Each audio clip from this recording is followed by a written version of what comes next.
സ്വകാര്യ ചാനലിന്റെ അവാർഡ് നിശയിൽ ആടിപ്പാടി മഞ്ജു വാര്യർ. നമസ്കാരം, കൊട്ടാരക്കര മീഡിയയിലേക്ക് സ്വാഗതം. AR റഹ്മാൻ ചിട്ടപ്പെടുത്തിയ പരം പരം പരം പരമസുന്ദരി എന്ന ഗാനമാണ് താരം വേദിയിൽ ആലപിച്ചത്.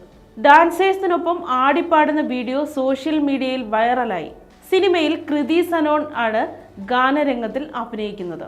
അതേസമയം വീഡിയോയ്ക്ക് സമ്മിശ്ര പ്രതികരണമാണ് ആരാധകരുടെ ഭാഗത്തു നിന്നുണ്ടാകുന്നത്. മിമി എന്ന ചിത്രത്തിനു വേണ്ടി ശ്രേയ ഘോഷാൽ ആലപിച്ച ഗാനമാണ് മഞ്ജു വാര്യർ പാടിയത്. മഞ്ജുവിൻ്റെ ഹിന്ദി പാട്ടിനെ വിമർശിച്ചാണ് മിക്കവരും രംഗത്ത് വരുന്നത്. താരത്തിൻ്റെ ഉച്ചാരണം മോശമെന്നാണ് ആരോപണം.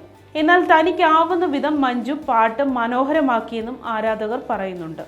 അതേസമയം മഞ്ജുവിൻ്റെതായി ഇനി പുറത്തിറങ്ങാനുള്ള മലയാള ചിത്രം ഫൂട്ടേജാണ്. രജനീകാന്തിൻ്റെ വേട്ടയ്യൻ, വെട്രിമാരൻ്റെ വിടുതലൈ പാർട്ട് 2 എന്നിവയിലും താരം അഭിനയിക്കുന്നുണ്ട്.